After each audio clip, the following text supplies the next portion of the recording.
2016 Honda Africa Twin Review. Suspension/handling 1275/15. Transmission/clutch 90/10. Brakes 90/10. Instruments/controls 475/5. Ergonomics/comfort 925/10. Appearance/quality 875/10. Desirability 85/10. Value 90/10. Overall score 88.5/100. The Africa Twin is one of the most beloved Hondas to never have been imported to the United States. In 1986, the NXR 750 Africa Twin factory racer made its debut at the then Paris-Dakar Rally.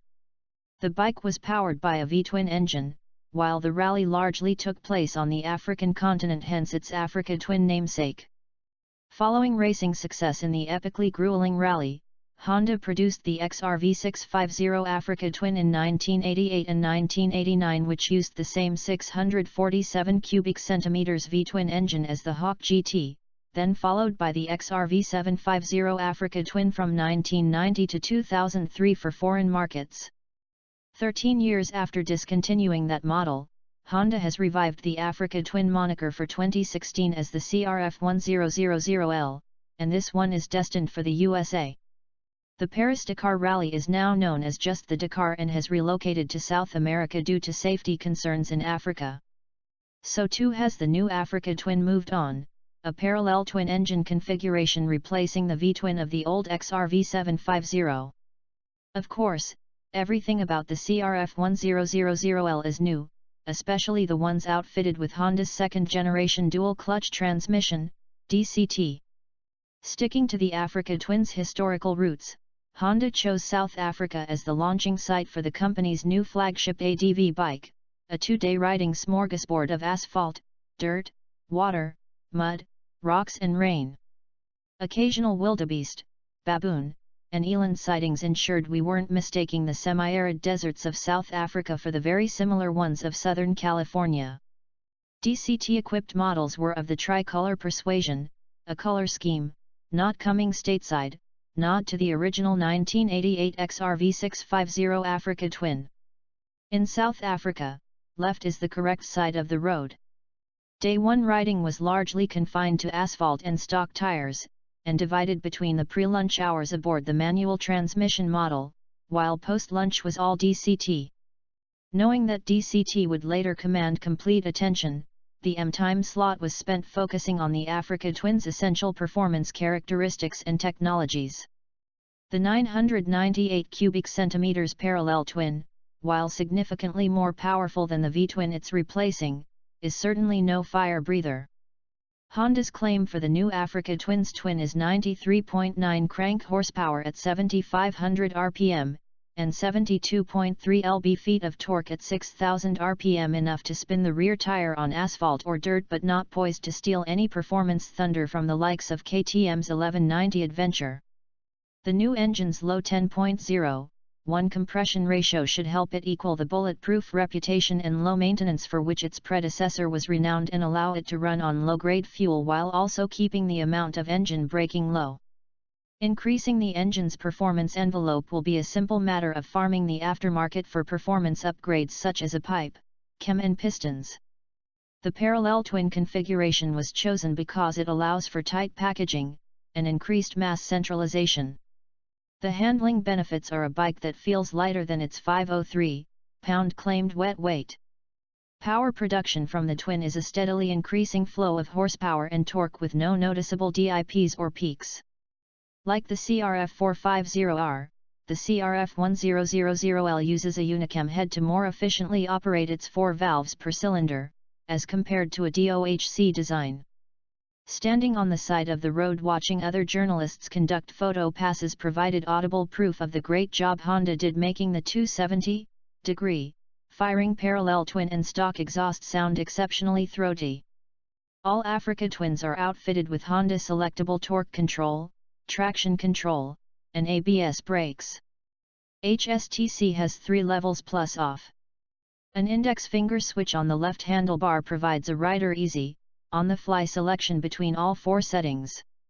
The current HSTC setting is presented in bar graph form in the middle of the digital instrument cluster. A light is illuminated on the left side of main display when TC is shut off. The three presets may seem to limit the amount of HSTC adjustability, but do a good job allowing for increased rear wheel slip without going overboard in the amount of settings available. Like HSTC, ABS is easily switched off to the rear wheel by pressing a right side fairing mounted button. Unlike HSTC, ABS can only be switched on or off when the bike is stopped. Keying the bike off returns both technologies to their default settings, ABS on, HSTC to level 3. Using the combined start/stop button to kill the engine while leaving the key on retains your ABS setting but returns TC to its default setting. If you're thinking that doesn't quite make sense, I'm in agreement with you. TC levels are below the clock and next to the gear position indicator. Speedo, touch and fuel gauge are in the readout above. The entire cluster is a clean, legible design. Note the windscreen is non-adjustable, but the bubble of still air behind the windscreen is remarkable considering the screen's small size. Glaringly absent technologies are ride-by-wire throttle and the resultant ability to easily enable cruise control. Honda had its reasons for using a cable-actuated throttle, but they sounded shallow, and no excuse will help the Africa Twin when compared in a future shootout to its competitors which mostly have cruise control. Also missing in action, on the manual transmission model, is any type of selectable ride modes. With only 94 HP available, there's no sense shaming Honda for discarding the technology, but it's become so ubiquitous on new model motorcycles its absence doesn't go unnoticed. The big technology here, though, is DCT, and let's begin by saying that this second-gen version is a big improvement over the original offering. If you're unfamiliar, DCT is a technology that engages the next gear chosen, higher or lower, while the current gear is still in use, smoothing the gear shifting process and increasing gear shifting efficiency. The left handlebar is a little busy, but the buttons used most often are the DCT thumb-activated downshifter, below the turn signal switch, the index finger-activated upshifter, peeking out from behind the top right of the grip, and directly above it the HSTC switch. The suspiciously clutch-like lever is actually a parking brake. On the right, next to the hazard lights button, is where you choose automatic or manual. Above is the switch for drive or sport and also where you select level I, 2 or 3 for sport mode. The N is for selecting neutral. DCT also replaces the manual toe shifter with left handlebar mounted electronic buttons, akin to paddle shifters in performance cars.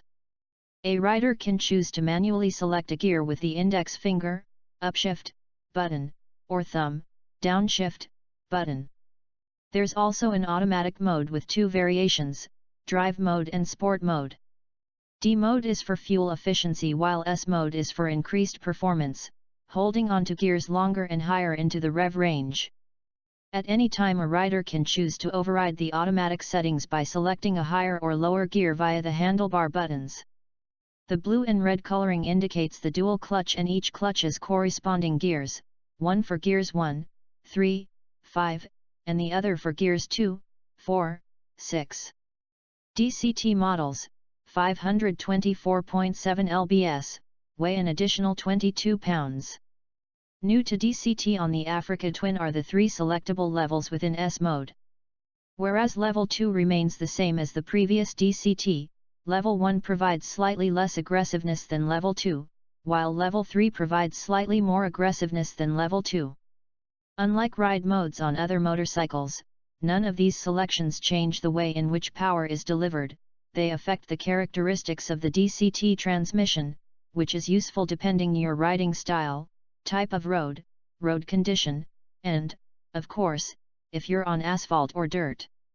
For off-road riding, DCT models come equipped with a G, gravel, button located next to the ABS button on the right side fairing. In theory, initiating the G switch reduces slippage within the DCT to better replicate the immediacy of power application to the rear wheel a traditional transmission provides.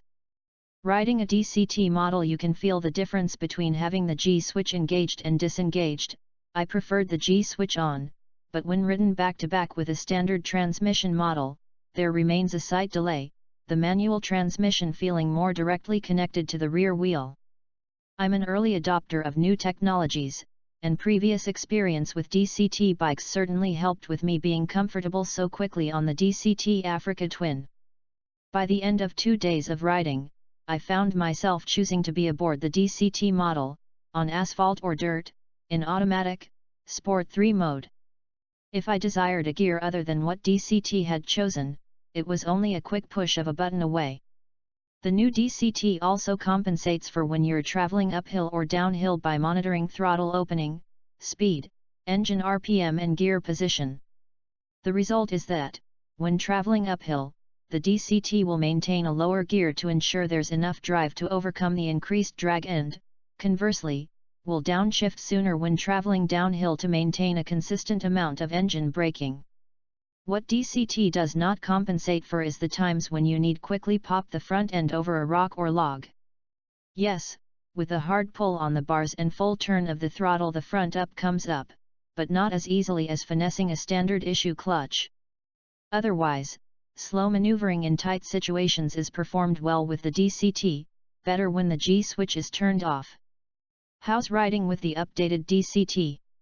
Up until this event, Honda hadn't converted me, but after 2 days aboard the Africa Twin, I can honestly say I'd consider purchasing the DCT model over the traditional transmission. Being that the price increase is only $700, the weight difference is only 22 pounds, and the service intervals/costs are the same, this certainly helps. The parking brake, beneath the swingarm, on DCT models is separate from the rear brake, top of swingarm, used when riding. After fiddling around with the different DCT settings on day 1, I found myself mostly riding with the DCT in automatic, S3 mode. Choosing the sportiest S mode is no surprise as, 9 times out of 10, it would select a suitable gear for the situation at hand. The times when it didn't, I simply pushed a button with either my index finger or thumb to override the system and get into the gear I wanted. When riding in the dirt it was especially nice because I didn't have to remove a boot from a foot peg to select a different gear when standing. Where I think DCT is incredibly useful is in its diversity of functions. When your significant other is on the back, D mode shifts smoothest in the lower revs and keeps your passenger from helmet kissing you at each stop. Feel really aggressive, put it in manual mode and do all the shifting yourself. Touring. Choose one of the S mode levels and focus more on the road rather than what gear you're in. Integrated saddlebag mounts means there's no additional expense of purchasing saddlebag brackets. The top box does require an additional mount. DCT worked best for me when I detached my mind from comparing what gear I'd choose or when I'd shift to what the DCT is doing and just let the dual clutch tranny perform in its own fashion. In any given circumstance, if you're unhappy with the gear it's chosen or how long it's holding a gear, etc., you can always override the automatic function. The system doesn't have eyes and cannot intuit what's going to happen as well as a rider can, so it's not perfect, and even test product leader, Tetsuya Kudo, admitted as much, but I was content to let DCT operate, allowing me to pay more attention to the other aspects of riding or just enjoy some sightseeing while I wished for cruise control. 2016 Honda CRF 1000L Africa Twin. Plus highs. $700 is cheap for DCT upgrade. Engine will probably run forever. Integrated luggage mounts. Size. No cruise control is major faux pas. Center stand is optional. Tricolor not coming stateside. With the popularity of ADV bikes and the likelihood that a lot of owners are like SUV drivers with no serious off-road aspirations, DCT makes off-road riding much more enticing by removing a level of intimidation. Even people with good off-road skills will like the DCT because it reduces some of the concentration spent on shifting and applies it elsewhere. Having ridden both versions of the Africa Twin over the exact same loop, I know for certain I went just as fast and rode just as aggressively on the DCT model as I did on the traditional transmission version. Outside of DCT, the new Africa Twin will probably find itself with a loyal following among ADV bike enthusiasts. The seating position is comfortable as well as adjustable between 33.46 in and 34.25 in, with plenty of legroom between the seat and footpeg. The non-adjustable windscreen creates a pocket of still air that seems larger than the windscreen itself. Suspension is well balanced with spring rates a little on the soft side. Some time spent adjusting its compression/rebound settings will help adapt it to individual riders and styles, something we'll focus on when we get one in our possession for a future shootout in 2016. Speaking of which, Honda says Africa Twins should be in dealer showrooms by June. Hopefully your local dealer allows test rides because DCT is something that needs to be experienced. If you do manage a test ride, make sure it's a lengthy one. Acclimating to DCT and its multiple settings takes longer than a spin around the block. If DCT isn't your flavor, you'll find the standard Africa Twin to be a competent ADV bike with real off-roading capabilities and a, nearly as, capable on-road bike. It's relatively lightweight compared to some of its competitors. Yamaha Super Tenere claimed wet weight 575 pounds, and at $13,000 is priced affordably. 2015 KTM 1190 Adventure $16,999. Most importantly, it's available stateside. The 2016 Africa Twin is the first model to feature Honda's next-gen dual-clutch transmission, and the only ADV bike in the world equipped with such technology. This is a significant achievement not for the sake of new technology, but because the technology works pretty well, which is why my initial review in this video focuses on the DCT's use and performance. However, the story was a little light when it comes to other areas of the bike's performance. So, I wanted to take this opportunity to address a few omissions. The 21-inch front wheel speaks volumes about the Africa Twin's off-road intentions. This choice of wheel size has the Africa Twin in the company of other OEMs' most off-roady off-road bikes, BMW F800 GS Adventure, KTM 1190 Adventure R, Triumph Tiger 800 XCX. With a claimed curb weight of 503 pounds, the Africa Twin is also in the same claimed wet weight range of these bikes, making a future shootout already enticing. Braking performance from the twin 310mm discs and 4-piston calipers is substantial in either off- or on-road applications. During our press intro, the Honda proved to be a very capable off-roader whether aboard the standard transmission model or the DCT version. The 21-inch front kept the bike stable when plowing through deep sand, and pointing in a forward direction when pounding up a rocky incline. Steering transitions were, of course, slower than if it were outfitted with a 19-inch front wheel, and there's not as much rubber on the road, 90/90, 21, but those are concessions an ADV rider with real off-road convictions is willing to make. The DCT model weighs a claimed 22 pounds more than the standard transmission model, and the weight difference can be felt to some extent more so when off-road than when on-road. For riders who hold the benefits of DCT in higher regard than the minor performance advantage of an inconsequential amount of weight, there's really not much to consider. In other words, anyone concerned about an additional 22 pounds on a 500+ pound, 1000 cubic centimeters ADV bike is shopping in the wrong aisle.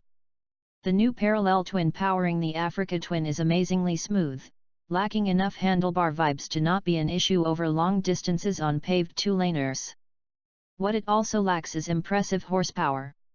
With only a claimed crank output of 94 HP at 7300 RPM and 72 lb-ft at 6000 RPM, the motor produces enough linear power to keep things exciting in the dirt but can only be considered sufficient for pavement riding, especially if you're wanting to pile on hard saddlebags with clothing and a significant other. If that's the case, maybe a BMW R1200 GS, KTM Super Adventure or Honda's new for the SVF R1200X would be more appropriate considerations if you're willing to step up in price, $16,495, and $20,499 for the Beamer and KTM, respectively. VFR 1200X still TBD.